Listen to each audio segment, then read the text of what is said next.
क्या आपने कभी सोचा है कि लोकतंत्र रातों रात तानाशाही में बदल गया हो? नहीं, ये कोई नेटफ्लिक्स की फिल्म नहीं है। एक्चुअल में ये इंडिया में हुआ है। और पता है इसका वर्स्ट पॉइंट क्या है? ये सब एक रेडियो अनाउंसमेंट से शुरू हुआ। भाइयों और बहनों, राष्ट्रपति जी ने आपातकाल की घोषणा की है। इससे आतंकित होने का कोई कारण नहीं है। आप सभी गहरे और व्यापक षड्यंत्र से अवगत होंगे जो उस समय से रचा जा रहा है।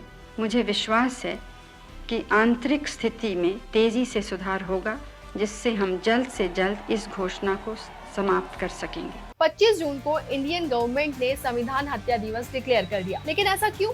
एक्चुअल में भारत के इतिहास में इस दिन को ब्लैक डे इसलिए कहा जाता है क्योंकि इस दिन के बाद 2 सालों तक इंडिया ऑलमोस्ट नॉर्थ कोरिया जैसा बन गया था। क्रांति है मित्रों, और संपूर्ण क्रांति। Darkest period in India's history. एक ऐसा काला दिन हमारा पूरा मकसद इस समय ये है कि स्थिति शांति और स्थिरता की रहे।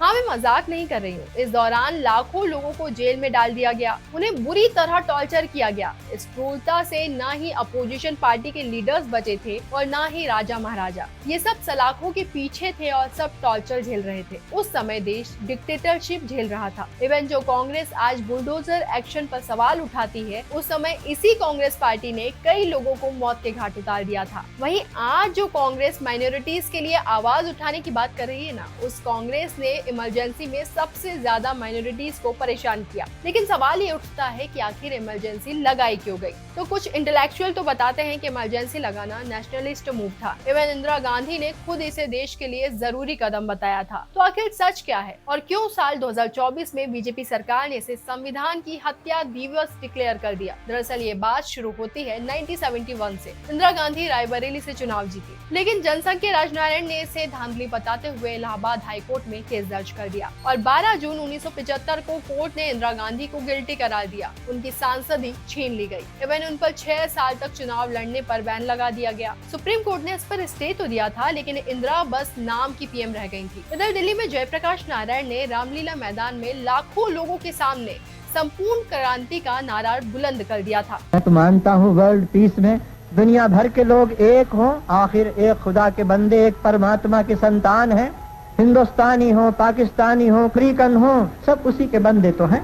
महंगाई, भ्रष्टाचार, बेरोजगारी से तंग जनता उनके साथ खड़ी थी। कुछ लोग इसे रूस चीन टाइप रेवोल्यूशन से जोड़ रहे थे, तो इंदिरा गांधी को लगने लगा बस अब मेरी सत्ता जाएगी। और फिर उन्होंने एक ऐसा फैसला लिया जिससे आने वाले 2 साल काले पन्नों में दर्ज हो गए। 25 जून 1975 की रात ऑल इंडिया रेडियो पर इंदिरा गांधी ने ऐलान किया कि राष्ट्रपति ने आपातकाल लागू कर दिया है, घबराने की जरूरत नहीं है। इंदिरा गांधी ने इसे देश के लिए जरूरी कदम बताया। President has proclaimed emergency.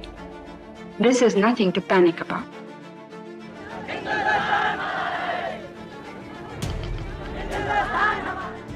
Jayaprakash Narayan की निगाह में तत्कालीन प्रधानमंत्री इंदिरा गांधी की सरकार भ्रष्ट और अलोकतांत्रिक हो रही थी। क्रांति है मित्रों, और संपूर्ण क्रांति।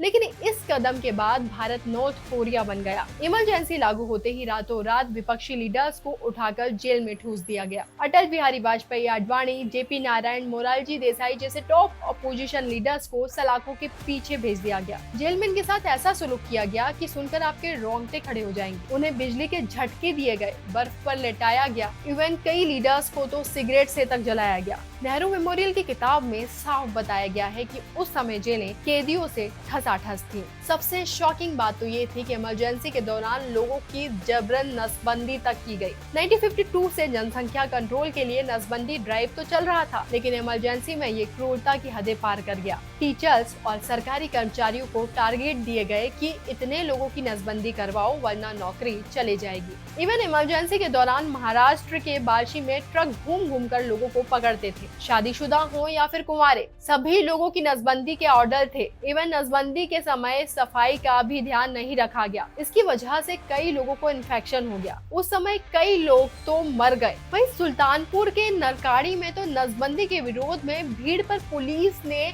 गोलियां चला दी। पुलिस की गोलियों से उस समय 13 लोगों की जान चली गई थी। आपको जानकर हैरानी होगी कि इमरजेंसी के दौरान कुल 60 लाख नसबंदियां हुई, जिसमें दिल्ली का तुर्कमान गेट मस्जिद कांड सबसे ज्यादा बदनाम था। एक्चुअल में तुर्कमान गेट मुस्लिम बहुल इलाका था। वहाँ लोगों की नसबंदी तो की गई, लेकिन साथ ही बुलडोजर से लोगों के घर भी तोड़ दिए गए। हाँ, वही बुलडोजर जस्टिस जिसे अब कांग्रेस कोसती है, उसकी शुरुआत इमरजेंसी में कांग्रेस ने ही की थी। संजय गांधी के इशारे पर जगमोहन मल्होत्रा ने बुलडोजर चलवाए थे। फिर जब इसका विरोध हुआ तो पुलिस ने लाठीचार्ज कर दिया। इवन कई गोलियां चलाई गई। इसमें 6 से 20 लोग मारे गए थे। कुछ किताबें कहती हैं कि पुलिस मस्जिद में घुसी, वहां भी लोगों की पिटाई की गई। उस समय जगमोहन ने कहा था, हम इंडिया में दूसरा पाकिस्तान नहीं बनने देंगे। जगमोहन ने जवाब दिया कि आप समझते हैं कि हम पागल हैं कि पाकिस्तान तोड़कर दूसरा पाकिस्तान बन जाने दें।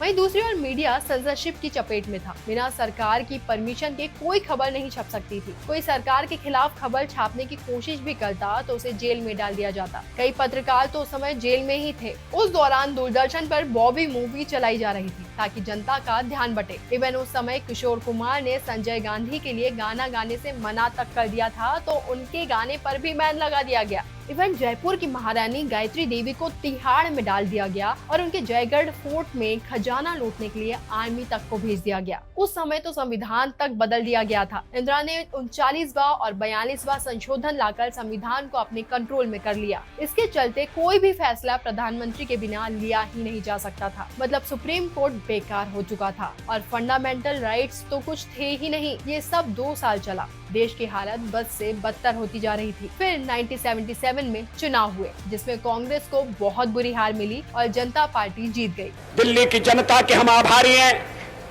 जिसने सारी सीटें कांग्रेस के हाथ से छीनकर जनता पार्टी को सौंप दी हैं और श्रीमती इंदिरा गांधी हार गई और हमने अपना प्रधानमंत्री आज निर्वाचित कर लिया। 44वें संशोधन से इमरजेंसी के ज्यादातर बदलाव पलट दिए गए। तो सवाल ये उठता है कि क्या इमरजेंसी नेशनल इंटरेस्ट में थी?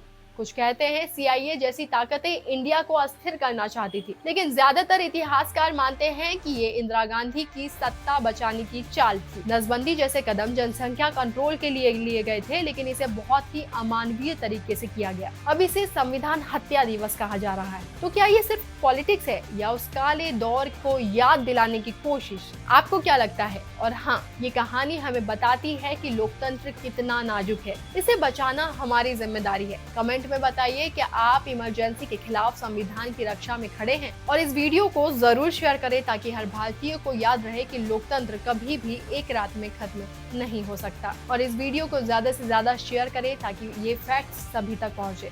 और इसी तरह की स्टोरीज के लिए हमारे चैनल को सब्सक्राइब करना बिल्कुल ना भूलें। नमस्कार।